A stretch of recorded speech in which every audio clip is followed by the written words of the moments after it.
We now go into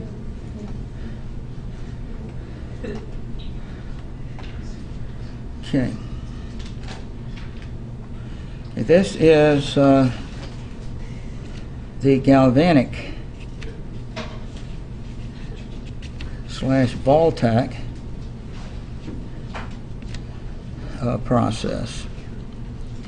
Some people call the cells that are constructed galvanic cells. Some people call them voltaic cells. I'll call them both of them, but I'll use galvanic probably way more than I'll use the voltaic terminology.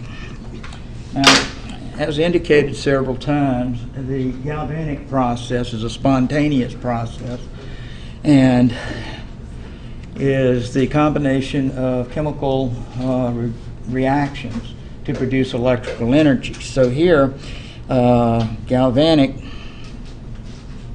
process is spontaneous. Mix the chemicals together and it makes a galvanic, conducts an electric charge. Essentially gives you electrical energy. So if it's spontaneous, that means chemical reactions produce electrical energy.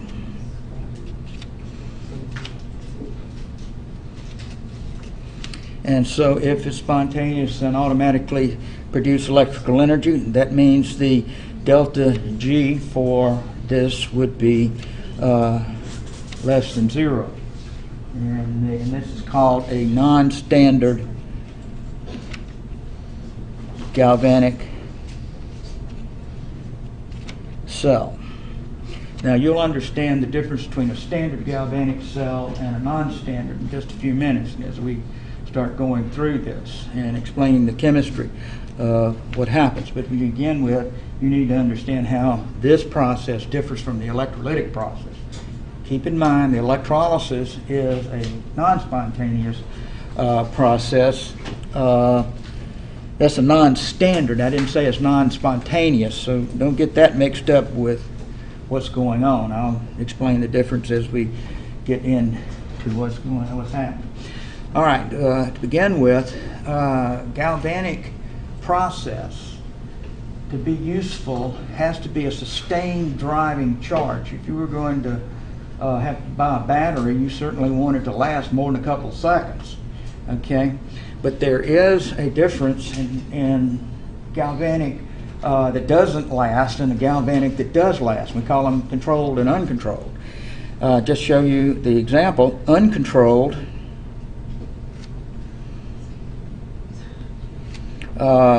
voltaic or galvanic process is one in which the oxidation reduction takes place and then stops after a period of time. An example, if you had a zinc bar and you submerge that zinc bar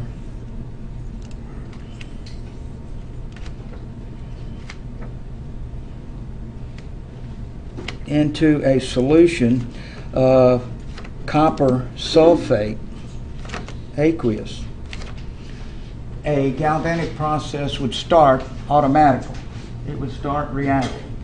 The zinc would undergo oxidation. That is, the solid would begin to lose electrons and go to zinc plus 2, aqueous, start moving zinc ions into solution plus 2 and spitting out a couple of electrons. And copper, which is in the solution from the copper sulfate, has a positive 2 charge, will pick up those 2 electrons very quickly and form a precipitant of copper.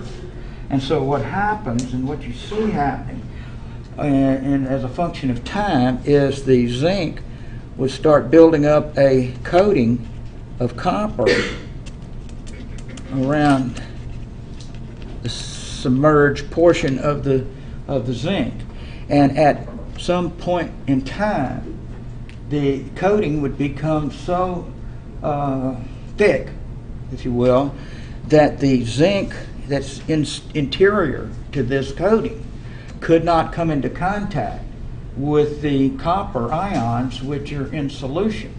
So it forms a barrier between the the zinc and the future reduction of copper.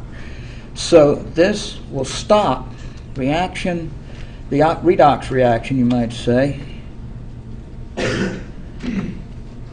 stops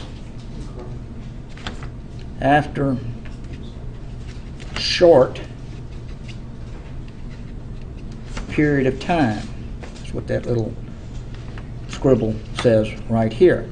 And so that's what makes the uncontrolled galvanic process. You can't get the zinc metal in contact with the copper ions that are in solution. So after the copper precipitates out and forms that barrier, it won't go any further. So what is the solution to the problem? You have to separate the oxidation reaction and the reduction reaction. You build a cell called the oxidation cell, and you build a reduction cell, and you connect them through what is known as a salt bridge, and I'm fixing to explain all of this. And that will conduct the charge so long as the oxidation side, anode, remains present. Okay. Controlled galvanic process functions to sustain the current flow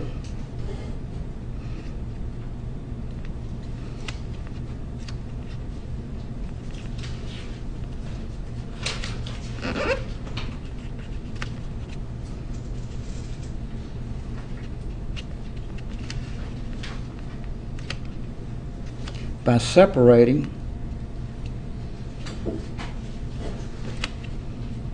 the oxidation and reduction reactions of the process. And so what we'll do is we're going to work with the zinc copper galvanic cell. Now we'll get to the analytical end of this in more detail, but for right now, if you look at the reduction potential table I gave you the other day, hopefully you have this in front of you now. If you would, if you don't have it in front of you, you're going to need it. So I'll be using this constantly to explain the movement of electrons, oxidation and reduction, and so forth. I've got a few left up here if you left yours at home. You don't have it. Okay, here we go. If you can see, 1, 2, 3, 4, 5, 6, 7, 8, 9 down, and you'll see a minus 0.76. Okay, right over here. Okay, now down here we have copper somewhere, copper 2, yeah, right here, below, and you see a 0.34. Okay, everybody good in that? Okay, now note also, and we'll get to this in time, the hydrogen has a 0 marker on it, and we'll use that in a few minutes to explain where all these numbers came from. The zinc being above copper in this process means that zinc will be sending electrons to copper. That is, zinc will undergo oxidation and copper will undergo reduction because it's higher, and this one undergoes a loss of electrons easier than the copper. Copper prefers to draw in electrons. So we have an oxidation in the pair. We're talking about pairing any pair. The top one above the pair, okay, is always the oxidation on this table, and reduction is the one low on it. Everybody got that? High is oxidation, low is reduction. High is oxidation, low is reduction. Okay, so copper now will be undergoing reduction. Now, every reaction in this table is shown as a reduction reaction. Look at it. It has the electrons listed on the left side of the arrow. Okay, and that's why it's called a standard table of reduction potentials. Okay, we'll get to the details of that later. But what you have to do to show the proper order of the reactions is the one at the top has to be reversed to illustrate it as an oxidation reaction. So we'll take the zinc reaction,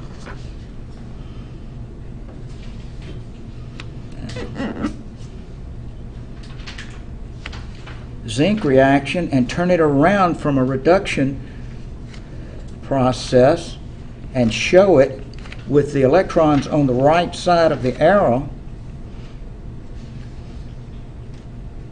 aqueous plus 2 electrons. And so that's showing that reaction as an oxidation reaction. And then the reduction reaction, of course, can be written as given. So copper 2 aqueous gains the 2 electrons and goes to reduced form of copper, like that. Have electron numbers the same, you don't have to multiply. But what you do if they're different, like if I had silver, it would only be 1 electron or something up here. And you'd have to double that reaction, then add it. But 2 things have to happen. You have to have a balance of charge in the redox reaction, as well as a balance of mass in the reaction. So the net reaction here, if the electrons cancel out, is listed as zinc solid plus copper aqueous goes to zinc ions plus 2 aqueous plus the reduced form of copper, like that. Now the order that I'm writing this in is very important because the notation is also derived out of this, a shorthand notation for the process. And this can be condensed into a notation, put a parenthesis, oxidation, or bracket, double bar reduction. And what the notation will look like is this. Now watch what I do here. The oxidation reaction is the zinc going to zinc plus 2. So what I'll do is put zinc solid standard, put another bar right there, and it goes to zinc plus 2 aqueous bar, just like that. Then the reduction reaction is the copper. Now see how I put the zinc here, the ions next to the double bar? Well, you'll put the ions next to the double bar on the other side also. So it's just by convention.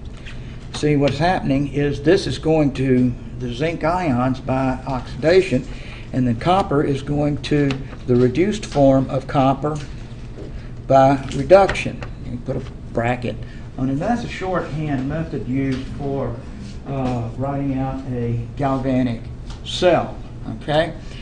But we have in a galvanic process always an oxidation and reduction. Now, of course, I'm talking about the controlled process, so we have to separate the 2 reactions.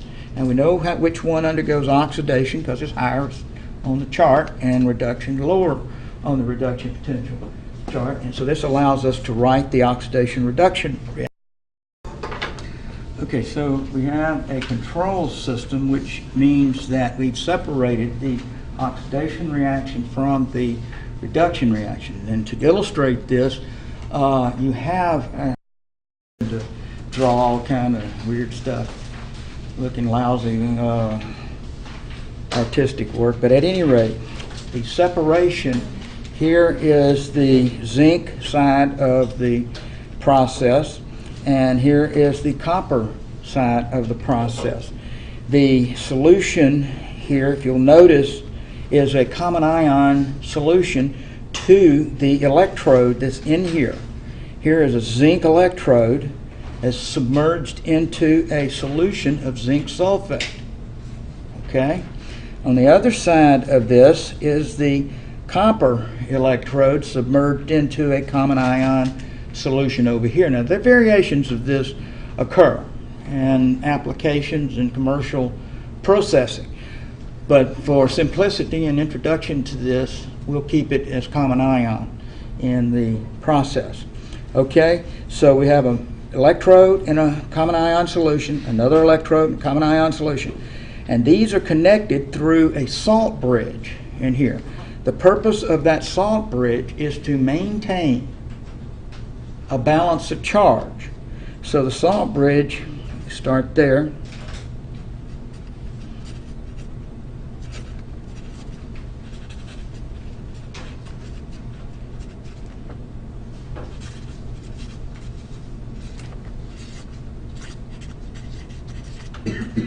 Okay. Now, then, before you connect it to whatever you're running, battery, this is a battery. And it has a positive side, and we'll show you in the chemistry in a minute, and a negative side. And when it's connected in here, the flow of electrons takes place automatically. Okay? And will continue to flow so long as one of the electrodes remains present. Because one of them is going to start dissolving. And when the electrode completely dissolves, you've got a dead battery. So here's what is essentially happening in this process. Now we already know that, save us all a lot of hassle here. Okay, so now we're talking about the zinc copper cell. And what do we already know? We know that zinc is going to be the oxidation side, and over here the copper is going to undergo reduction. How did we know that? The zinc is higher on the reduction potential table than the copper. So what's going to happen is this electrode, now watch what I'm doing now. The electrode's going to start dissolving. Okay? Since it's undergoing oxidation, it's going to be sending zinc ions into solution. It's going to be breaking down. Okay? Now, when this sends a zinc into solution, it lost a couple of electrons and it leaves them back in the electrode, so to speak. So when the zinc starts dissolving and sending ions in, the electrode assumes a negative charge.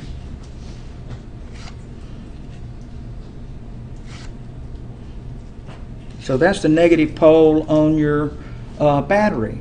The oxidation side creates an excess of electrons and makes that pole of the battery negative. On the reduction side, copper picks up a couple of electrons, so you're going to have electrons being pulled out of the copper electron. As a matter of fact, 2 electrons are coming out of that side and precipitating copper in basic standard form, or basic standard state. The copper ion will pick up the 2 electrons.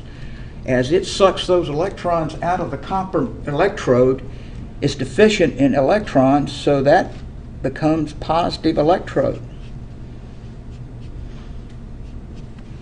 That's what gives each electrode its charge. Now, the terminology, reduction is now still the cathode, and oxidation is still the anode. If you compare the charges on the electrodes, the anode here, it was positive on the electrolysis process, and the cathode was negative. But in the galvanic, it switched because of the chemistry that we're showing you here. Now, what's the process of electron flow? Well, electrons always flow from negative to positive.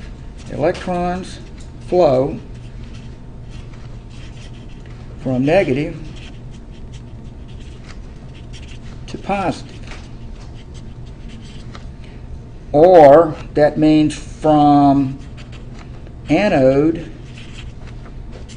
to cathode through the metallic portion of the connection. So you have electron flow going from one side over to the other, from the anode to the cathode. Now, one way to remember this when you get to test day, who's negative and who's positive, the anode in the galvanic world can be A, see the A, N negative, ode, A negative electrode. The electrolysis is opposite in charge. So in the galvanic, it's A negative electrode, and that is formed because of oxidation. And then the other one positive and does the opposite. But anyway, we need to start right here in understanding the flow of electrons goes from the anode to the cathode. It is from the negative to the positive poles, but it's also listed on the oxidation table. I mean your reduction potential table. And if you look at that, and I told you earlier to look at for the hydrogen. The hydrogen is right here. You can't see it. It's 0. And we'll talk, it's called a hydrogen cell. Okay? Now notice the charges above this hydrogen cell. What are the charges? Anything is at the top up here flows to anything down below here. So you can pick two reactions, and the one above and the high end of it will send electrons down. All right, now understand, you don't have to pick a negative electrode potential against a positive electrode potential. I can pick two metals up here, and the order of oxidation reduction will still be the same. I will have, say, if I chose aluminum up here at minus 2.38 against, say, cadmium right here to negative 0.4, I still have electron flow downward, both of the potentials, but it moves toward the more positive end, from negative always to more positive in any of them. And so from this table, I can't remember the exact number, but it's something like 650 combinations that you can put together out of this table that will qualify as an oxidation reduction galvanic process. And so in the construction of batteries, there's 600 some odd options in building batteries right here. If you pick whatever you pick at the top of this table, is going to undergo oxidation and sends electrons to something below it and undergo reduction, which will be the cathode, and then what's the top is anode. Okay? Now, just a couple of terms in here that you will probably need in understanding this is we're talking about reactions like this. Zinc dissolving from its basic standard state, producing zinc ions, aqueous, plus a couple of electrons. Okay, that's an oxidation process. The operative word in here, did you hear me? Process. But zinc in here is the opposite of this in terms of calling it an agent. Zinc is a reducing agent.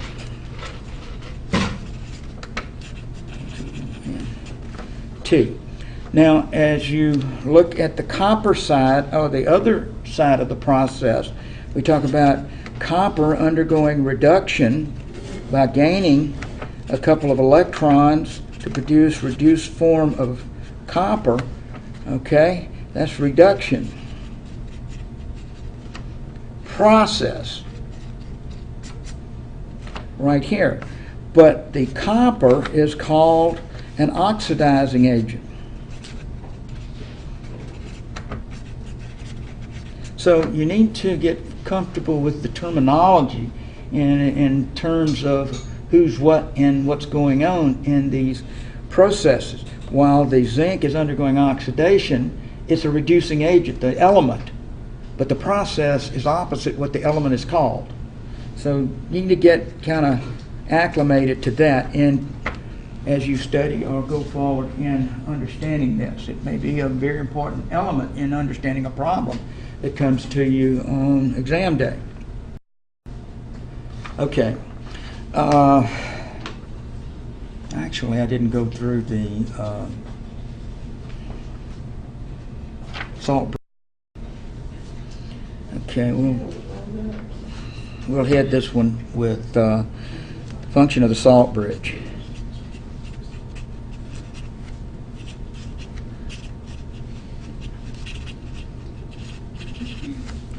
Okay, I should have bought 200 or 300 of them. But anyway, as this process over here, it undergoes oxidation. Zinc goes to zinc +2 plus a couple of electrons like that. Over here we have copper gaining the electrons and going to reduced form copper. Now, what you have to understand in the process of oxidation and reduction, you're sending ions into this solution as zinc +2 ions, and you're taking copper ions out. Copper +2 are gaining a couple of electrons off the electrode and going down to copper reduced form like this. Okay? Everybody good on that so far? Watch this. When you send this in, you are increasing the positive character of the solution. So the oxidation process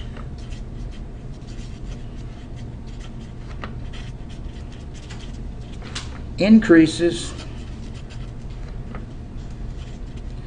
positive charge in solution because you're putting more cations in there. Over here, the reduction process is taking cations out of the solution in here. So the reduction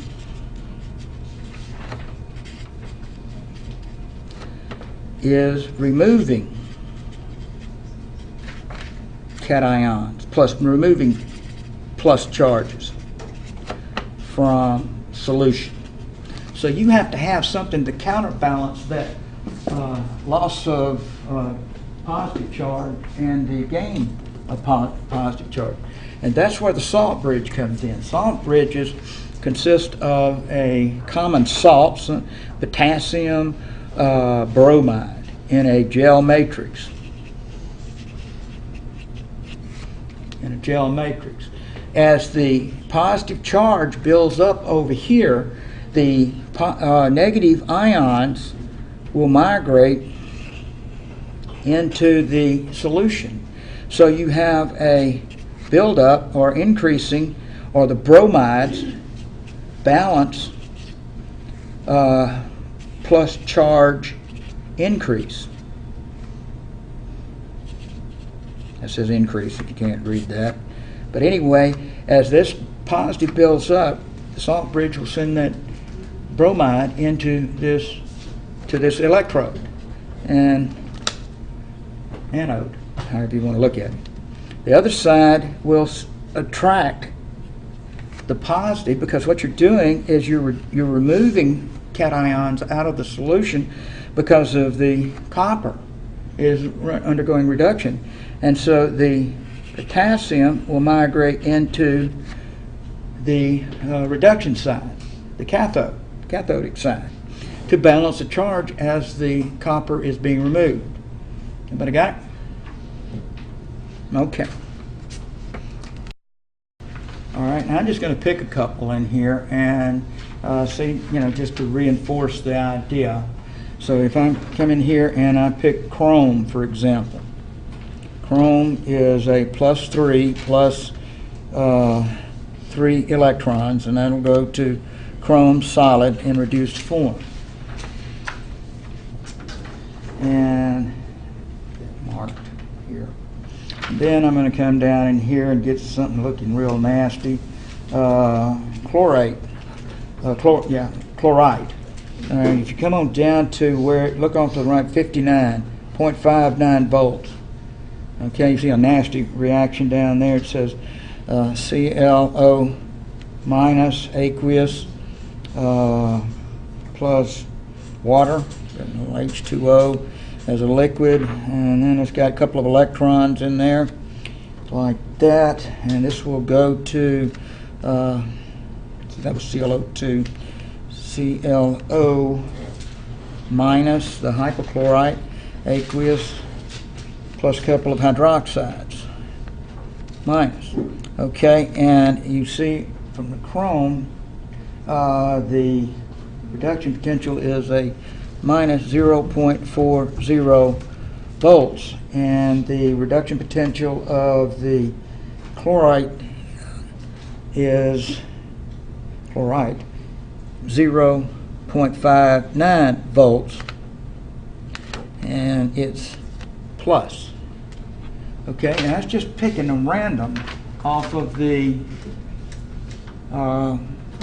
reduction potential. Magic. Okay, now the logic here is what? Electrons flow in which direction? Negative to positive. So we're going to have this flow. So if the electrons flow from the chrome, that means this is an oxidation. It's got to be an oxidation. And the other one down here is the reduction. So as you put these together, you have to turn the chrome around. And so the chrome would be represented as a oxidation, going to chrome plus 3 aqueous plus 3 electrons, and then your chlorite, ClO2, remains as written.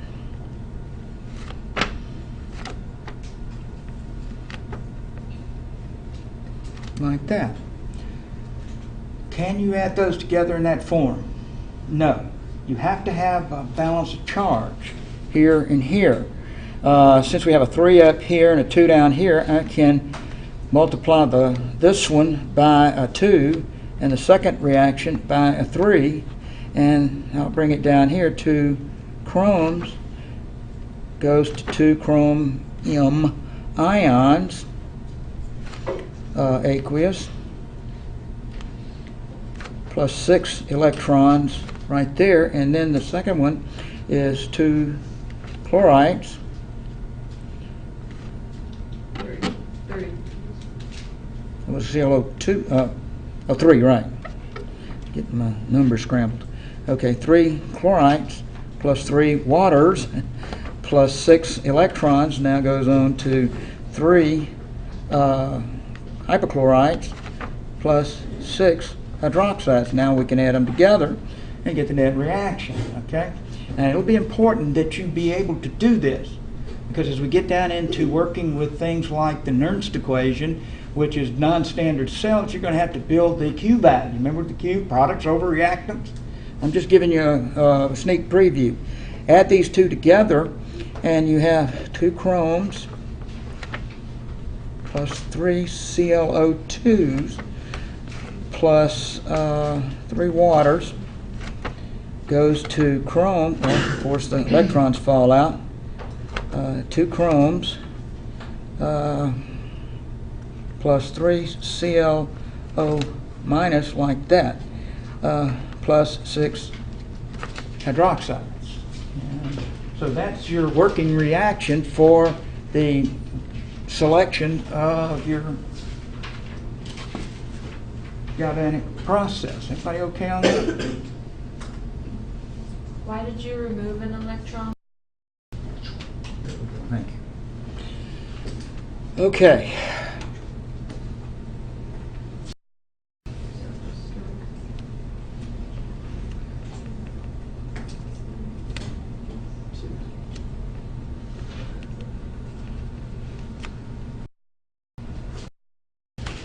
But this is the standard hydrogen electrode. In essence, it is an electrode here. This is an electrode connection right down through here. There's your saw bridge, and so this connects to whatever you have connected to it. Now the thing about this cell, its reduction potential, standard reduction potential, that little circle up at the top, All of those numbers on the reduction potential table are standard reduction potential, which have a little circle up here. And as you recall from thermodynamics, that's 25 degrees and 1 atmosphere. And this is standard cell potential. And for the, excuse me, I should have put hydrogen. This is hydrogen H2 cell. And it's 0.000 volts. Now some people fuss about the 0.000. I mean, it's just no volts. Okay, it's designed to be the reference cell.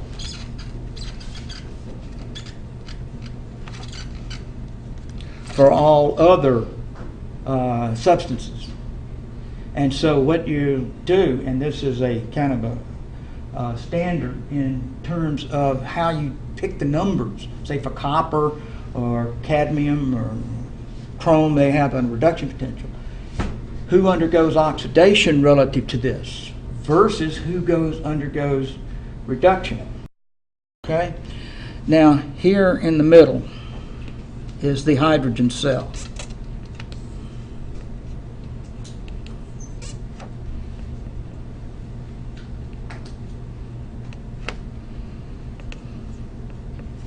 And it has a reduction potential of 0 volts.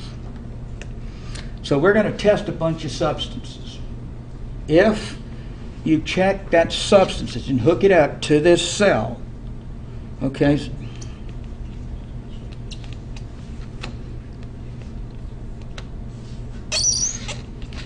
such that this undergoes oxidation and this undergoes reduction, and you'll see electron flow.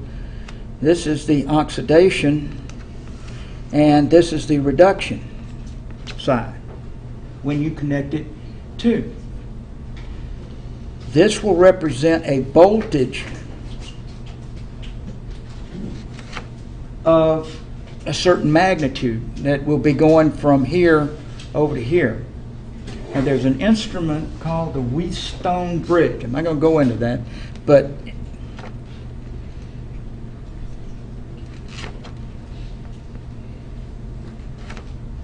which functions to send a current in opposite direction.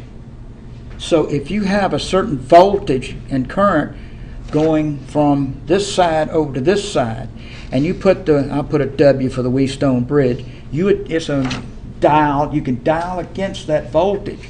And you're showing a voltage, say, tilted over like this, and you apply the Wheatstone bridge, and that voltage goes to 0, where you actually cancel out the voltage. Okay?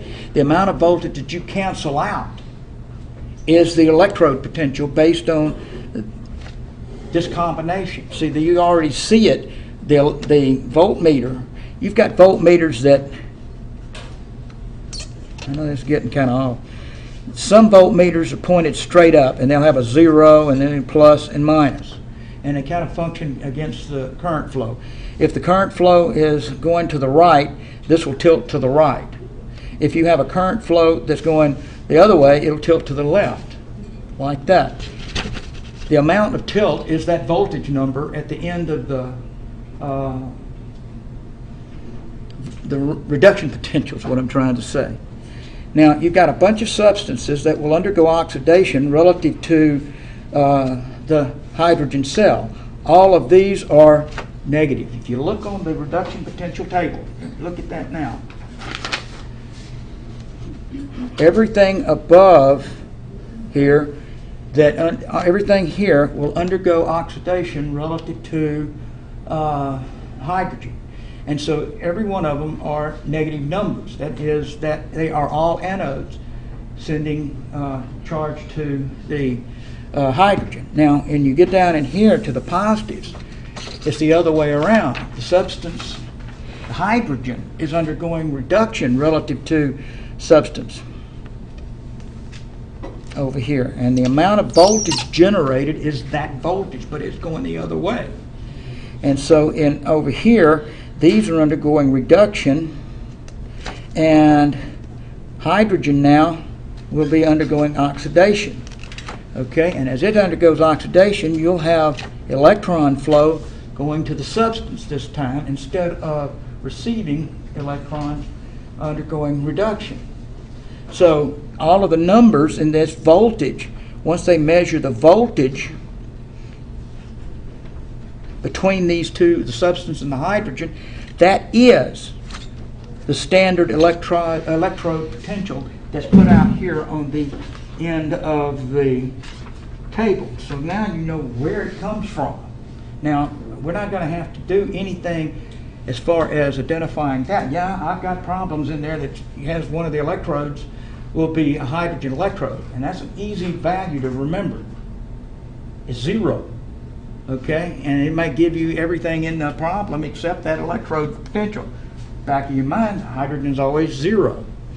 Now, the chemistry that goes on in here, if this is the hydrogen electrode in here is a hydrogen gas generator, and it contains an acid solution, 2 moles of hydronium ion in there. If you are undergoing, if this cell is undergoing, let's see, reduction. Let's go up here to reduction first. If it's undergoing reduction, that means your hydrogen ions are taking on electrons. So for a reduction in the cell, it'd be 2H plus 2 electrons, and that'll give you the hydrogen gas. So you'd be getting hydrogen gas out of the cell. And I wish you'd put your phone up. And so you'd be getting off hydrogen gas in here, right in here. Okay, on the if you had the substance over here where it would be going under oxidation, this would turn the reaction around, and so H2 would be going to 2H plus a couple of electrons, and you would add it to whatever substance you were working with in terms of oxidation and then reduction over here. Versus if anything with a negative, these would have positive electrode potentials.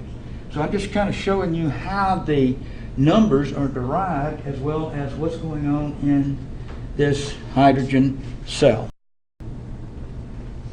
And a galvanic voltaic cell is a battery. And the first thing people think about in batteries is voltage. I mean, you got a AAA voltage, half volt or 6 volt battery or half volt whatever. So a galvanic cell, you need to know how to calculate what is known as the standard cell potential. So first thing is standard cell potential. Okay, so if we put the zinc copper cell, what is the voltage that that combination would generate in putting it together? If we built a our voltaic cell, like in the one in the picture I gave you, so here is our voltaic cell. Okay, so we got zinc on one side, copper. What's the voltage up here? Right here. And you got a voltmeter tacked in there. How do you calculate it? Well, real simple. It's a real simple equation. The cell potential under standard conditions, you got the little circle, is the reduction side, standard, minus the oxidation side. Reduction minus oxidation. Listen to me. Remember, row your boat. It's RO, row, reduction, oxidation, and it's minus. Now, Ebbing text teaches positives. I teach it with the negative. Okay? You have to go through a lot of charge changes and reversing your reactions and odd ends when you talk about the oxidation. Here you don't. You just put it off the table in that equation, and you're fine. Okay. One of the things you've got to get used to, first of all cell potentials, whether it's standard or non-standard, is always greater than 0. If you come out with negative, you got your poles reversed. We have to switch the numbers. Simple as that. Okay? And the delta G always is less than 0 under standard conditions. I'll show you how to get that in a few minutes. So these are then the conditions for getting standard cell potentials. Now, if we look on the reduction potential table, which you'll have access to, find the zinc, and it's a minus 0.76 volts. Okay? So the E for zinc standard is a minus 0.76 volts. Okay? And the E for copper from the sheet, hope everybody's still with me, is there it is, 0.34, equal to a plus 0.34 volts. So if I apply this equation to this data, then we have E for zinc copper cell under standard conditions is E reduction, which is the copper, minus the E for zinc, which is the oxidation, 0.34 volts minus 0.76 volts, and that will give us a 1.10 volts. That's your standard cell potential for the copper zinc cell.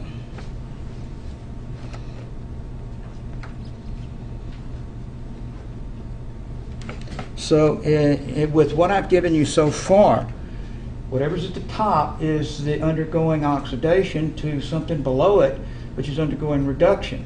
So you take the reduction number and subtract it algebraically from the oxidation number, and you get the standard cell potential at 25 and 1 atmosphere. Now, another definition of the standard cell is when the concentration of reducing agent and oxidizing agent ions are equal. Concentration of oxidation ions equal concentration of reduction ions. That's a standard cell, and it's usually given in terms of 1 molar concentrations. Now, it doesn't have to be 1 molar, but if you were just making a cell, you would set up one with 1 molar, standard cell, 1 molar of copper ions and 1 molar of zinc ions in your cell, and it will give you a 1.10 volt. Okay? And that's what this essentially means when you set up a galvanic process. To calculate the delta G associated with this, now remember we've had here's the cell potential, the reduction potential or voltage of the cell, and it's positive. Well, the delta G number for this, being spontaneous, has to be negative. Well, the formula for that is delta G for the cell is equal to minus NF E naught cell. Big deal. Okay. All right. N is the electron transfer number. That is 2 electrons in the copper zinc. If you recall the oxidation reduction reaction, it's 2 electrons. If we were using that weird reaction we had earlier, we had 6 electrons, yet the end would be 6 in that combination. Okay? Well, F is a Faraday in terms of coulombs, 96,500 coulombs, a constant. Always 96,500 coulombs. And this is the standard reduction potential. E reduction minus E oxidation from the reduction potential table. So you plugging numbers into that will give you kilojoules, because coulombs times volts is a joule. Okay?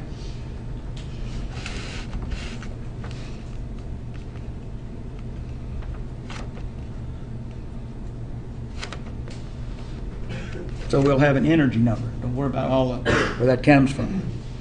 Okay, so if we're working with the G for the zinc, standard free energy, for the zinc copper cell, remember N was 2. Okay, am I okay on that?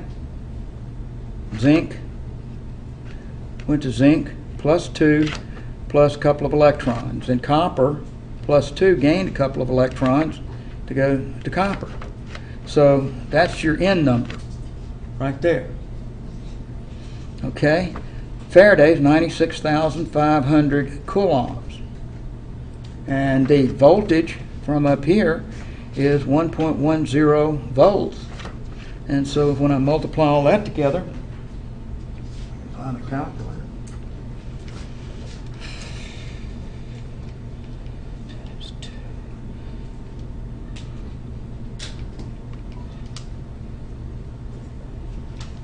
Excuse me.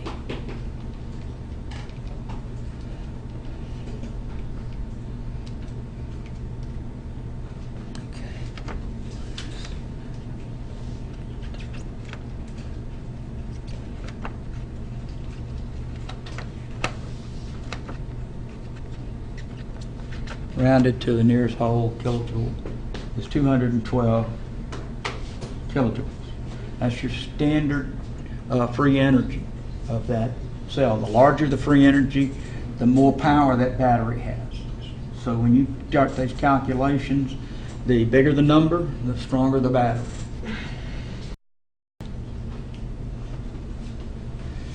We'll talk about the zinc copper because that's, it's consistent through everything, but they all work the same way.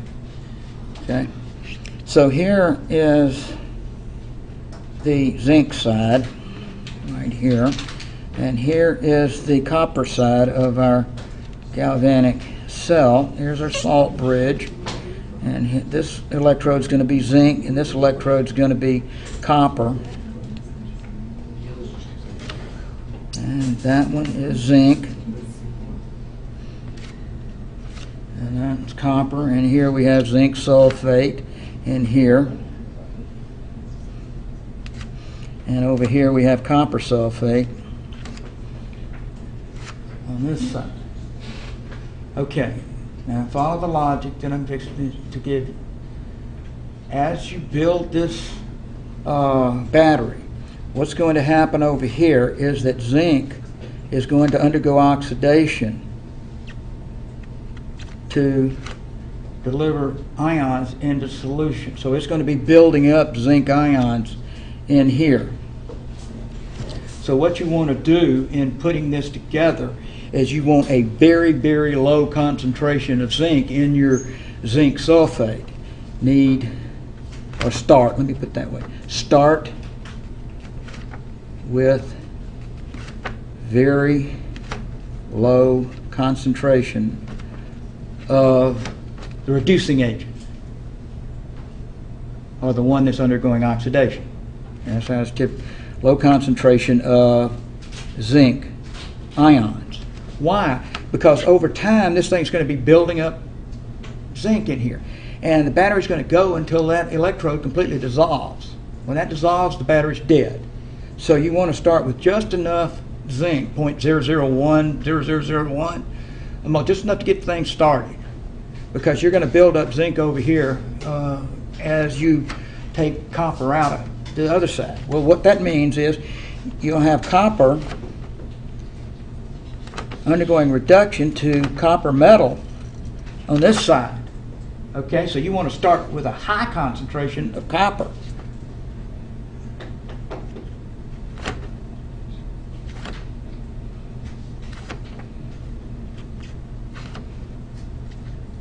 One undergoing reduction, or the oxidizing agent. Okay?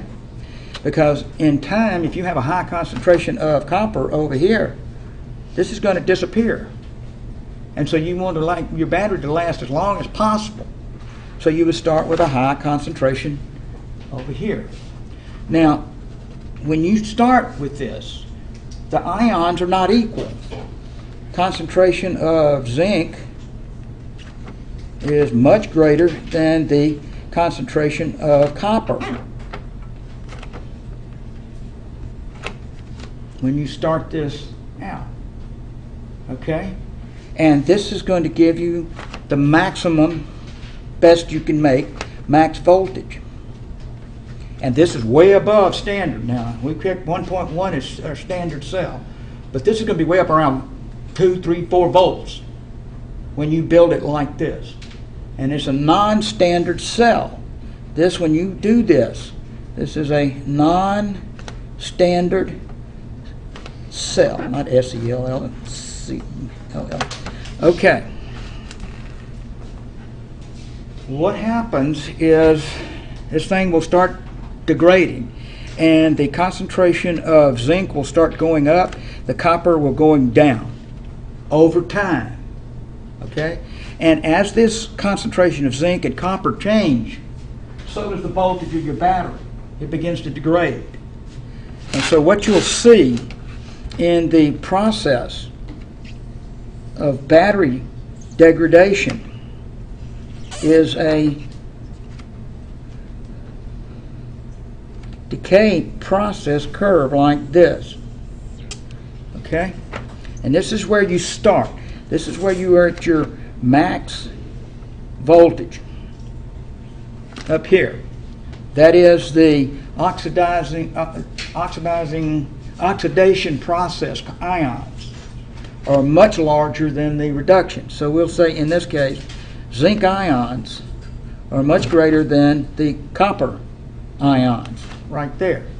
And so, like I just told you a few minutes ago, this is going to start going up. So you're, excuse me. There you go. All right. We're going to start with a high concentration copper and low concentration zinc. Sorry. Okay, this is going to start going up, and this is going to start going down. Well, at some point in time axis, watch me, and this is voltage.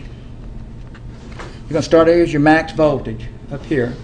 It's going to start changing. And some point in here, you're going to have zinc ion concentration equal to the copper concentration.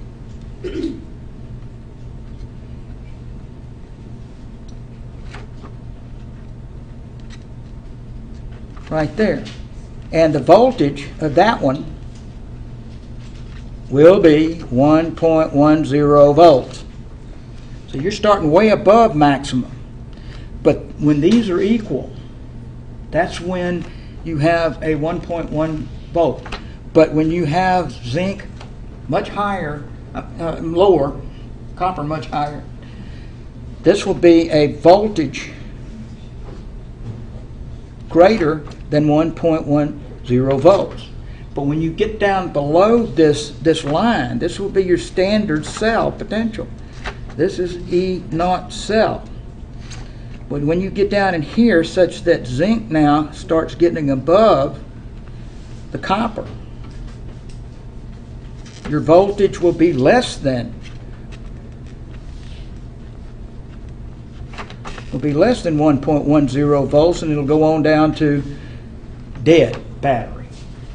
So that's what's happening in terms of the oxidizing side and the reduction side changing as you go to run out your battery.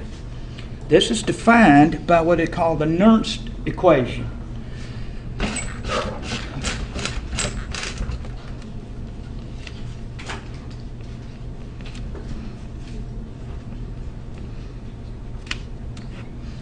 The Nernst equation is derived from the free energy equation, delta G, non-standard. Watch me close. This is going to go fast, I'm telling you. Delta G standard plus RT ln of your Q value. Because your ions are not equal. You're not at an equilibrium. The process is running in a dynamic process. You're not at an equilibrium where there's no change in voltage. Okay? Now, the delta G non-standard is minus NFE. No knots now. This is a non-standard voltage.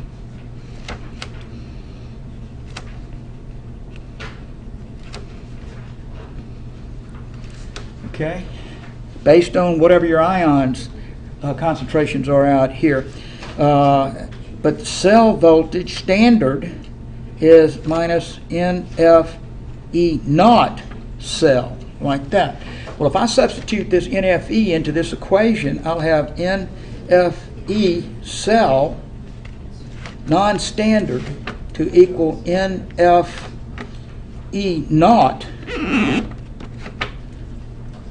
naught plus RT ln of Q. And this is your products over reactants from the combination reaction. So I divide this through by it should be minus and minus right there. And so I divide through by minus NF, and I'll get E non-standard cell potential somewhere in time is equal to, when I divide this in, I get an E naught cell, reduction minus oxidation, minus 0.0592 over N, and I'm changing it to log of oxidation concentration, the one undergoing oxidation or your reducing agent, over your reduction ions.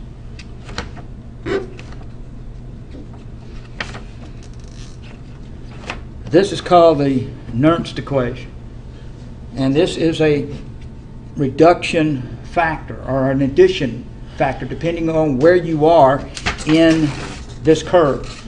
That equation's will describe the degradation of a battery. Okay, here's a neat one. All right, what's the cell potential? Calculate cell potential for this zinc plus 2 at 1 times 10 to the minus 5 molar, double bar, copper plus 2 at 0.100 molar. See how much higher that reduction side is? Going to copper solid standard. So there's your reaction right there. So you're given a problem, and notice those aren't equal. Okay, so this starts at a voltage way above the 1.1 volts. Now we know from previous calculations E naught zinc copper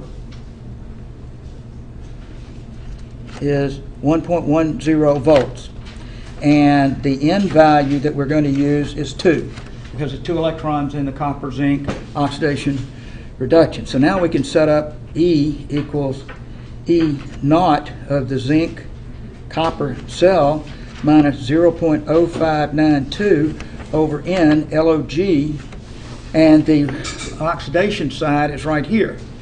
Okay, so we want to put 1 times 10 to the minus 5 molar on the top of that ratio. See, the oxidation ions right here, and then the reduction ion 0.100 molar.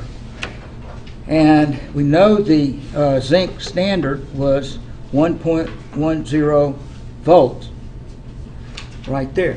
All you got to do is punch it in the calculator and you're through.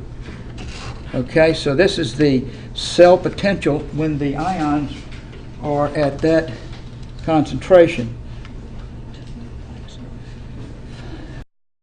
Okay, so it acts, since this is very small, this is very large, this is going to give you a negative times a negative in there. As this gets larger than this one, you'll have a decrease of that voltage once you get below the standard. And so it'll subtract, but this one's adding to it. And so this is 1.37 volts. That's the non-standard voltage of that cell. I'll let you all out 1 minute or I'm finished. But we've got to go into, one comment. Let me offer you this. I'm going to show you one that I will always put on the test. Silver and nickel. Okay, a nickel silver cell. Watch me now. Okay, This one goes under oxidation to nickel plus 2 electrons, and this one is silver reduction to silver, okay? And you double this here and here. Now, let's see, no, ions, 2. Here, this is one, forget that one, let's see.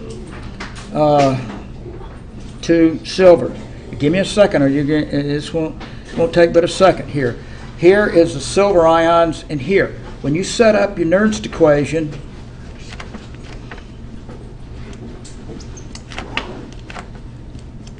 you take the oxidizing one, put it up here, nickel concentration like that.